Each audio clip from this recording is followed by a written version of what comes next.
What stranger will you never forget? I was doing tech support and my customer was so happy with my service she offered to marry me to her daughter. I politely declined.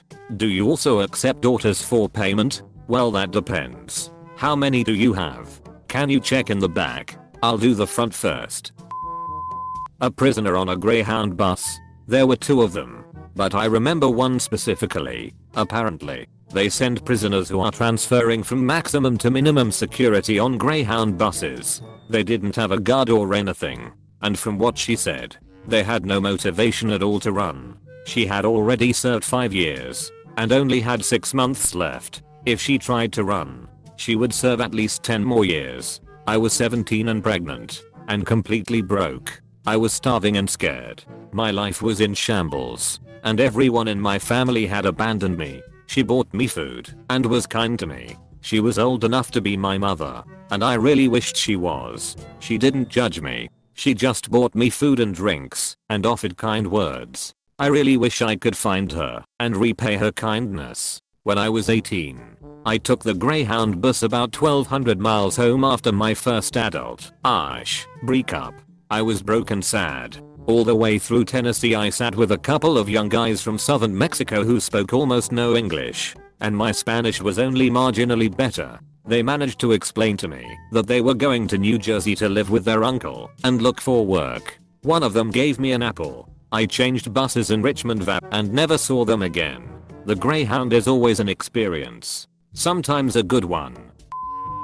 When I was in elementary school I fell through ice. A man who was walking his dog saw me fall and rushed to the shore. I frantically swam back to the shore. I was only about 5 meters into the pond, so it wasn't a long way, but it took some with soaked winter clothes. When I reached the shore, the man pulled me up by my jacket. It would have been difficult to get up, as there was a steep incline. I didn't thank him, because I was in shock, but I bet he knows I was grateful, and 20 years later I still hope I would have thanked him. I skidded out on black ice like 15 years ago, and my car spun several times then slammed into a guardrail/snowbank facing traffic in the opposite way. A man who was walking to the train ran over, pushed me out of a snow embankment, and then pushed my car into a parking lot. He got me out of the car and made sure I didn't have a horrible concussion, and then waited for me to call my dad. I lived close, so he listened to me confirm my dad was like 3 minutes away, and then took off running to catch his train.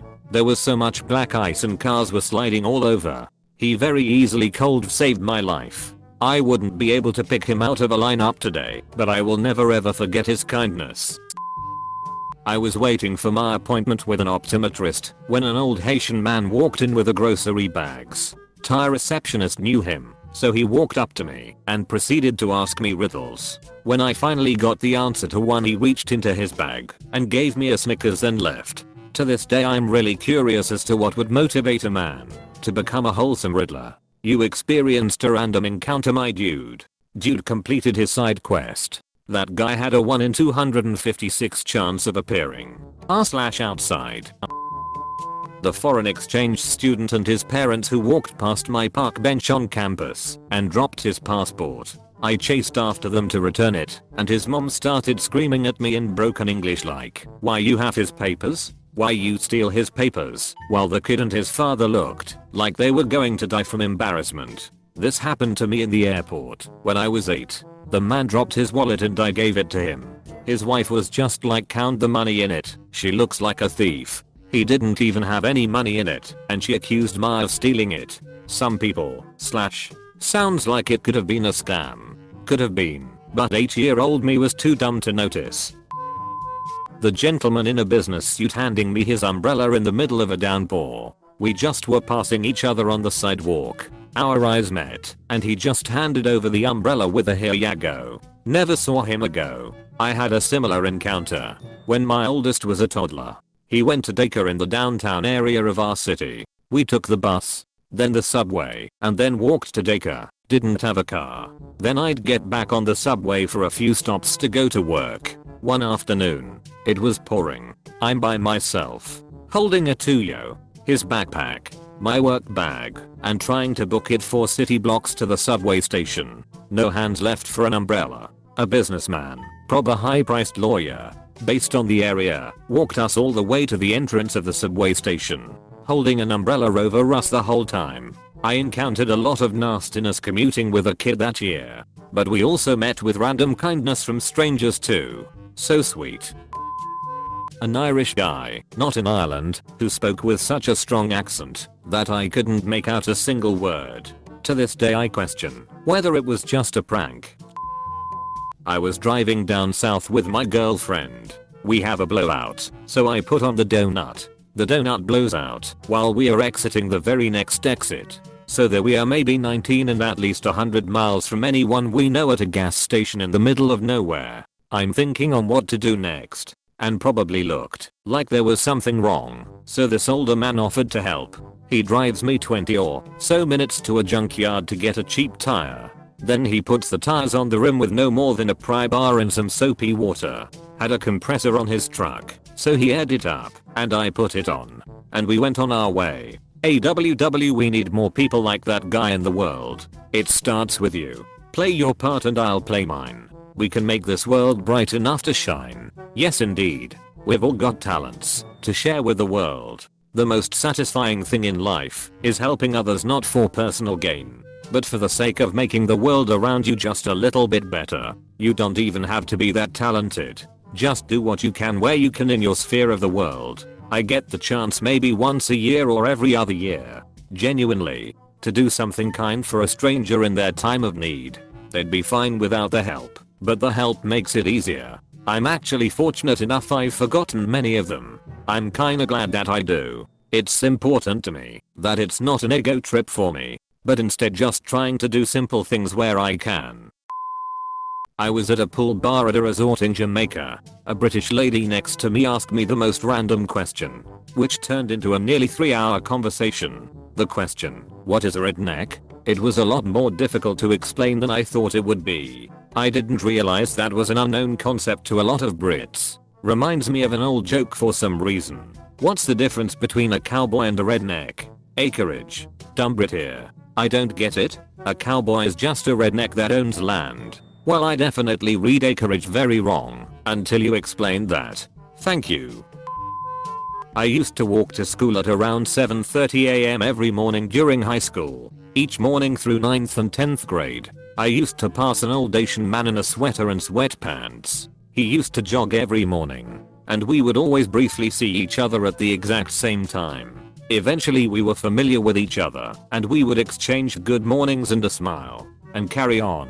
The last time I saw him was at a supermarket, and it had been quite a while since I had seen him during my walks to school. When we made eye contact, he got so happy and smiled and waved and introduced me to his wife. She was just as kind as he was. As I continued my walks in the morning until graduation, I always hoped to run into him again and see how he had been. I guess I grew attached to him or something. Unfortunately, I never saw him again after that. And from time to time he still crosses my mind. I hope he's okay. He used to be the highlight of my days when no one else could smile at me. Never underestimate the power of a genuine smile. When I was in college, there was a football player named Ben. Ben was a genuinely nice guy with a smile that could literally light up a room. It didn't matter how well he knew you. If you were in his orbit, he would give you this wonderful, soul-healing smile. It's been over a decade since I saw him last, but I can picture his face when I walked into the room. Thinking back on it, it still makes me smile. I hope he's doing well, and life hasn't dimmed his light. I was on a tram, and I didn't have a ticket, and the ticket inspectors came on. I got asked to have my ticket seen, and I said I couldn't find it on me, and he said he'll come back so I can look for it. There was a stranger sat on the seat behind me who had a ticket. He gave it to me, and he got off at the next stop. Guy gave me his ticket so I wouldn't be issued a fine. I'm a ticket inspector, and believe me, we know people are doing this. And if I turn around, I do it so you can get the stranger's ticket. We are also humans. I ran away from foster care when I was 17 and was living on the streets of New York City. It was a bad situation, but I would still try to take the train as often as I could to go to my high school. I ran into one ticket inspector a handful of times who always made it clear he would come back around for my ticket once I found it. Things got noticeably rougher for me as time went on, and there was one day near the end of the year where he slipped me a brown bag with a sandwich, an orange, a Twinkie, and a handwritten note saying that he packed one just like that for his daughter every day and to never forget to dream big.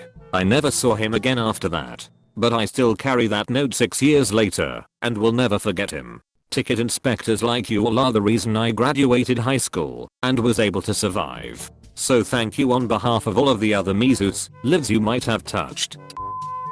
The lady who told me I looked great in blue and that it was clearly my color.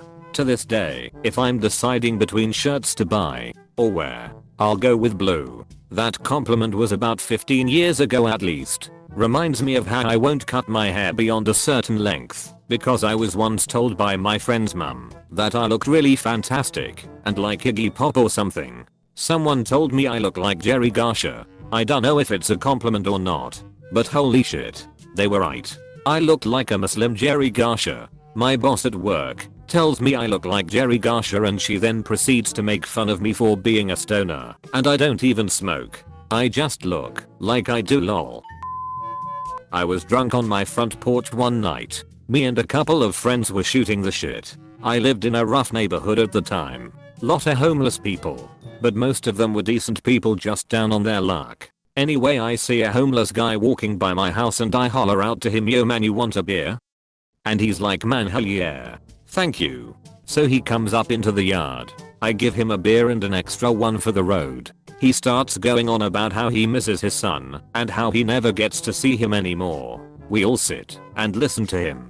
He starts crying and says he bought his kid a bag of brand new Hanes socks and his mom wouldn't let him have them. Now I don't know what he did to deserve such treatment. Maybe he's a total son of a bitch and deserves to be where he is. Maybe not. I have no idea, but what I do know is, whatever his past, he was having a very human moment at the time and he was super thankful, not just for the beer, but that me and my friends were listening and talking with him, just letting him vent. Then he tries to give me the pack of socks he bought for his kid, which I vehemently refused. I was like, "Man, you keep them. Your feet might get cold out there." But he wasn't hearing it. I mean, he refused to keep them. He flat out insisted that I take them. Eventually it became obvious he wasn't gonna take no for an answer and he wore me down, and I accepted them. I guess he didn't need the reminder. He moved on and the party vibe was completely gone. We all just went inside and crashed. About a year ago I fell off the wagon and was back to drinking heavily every night.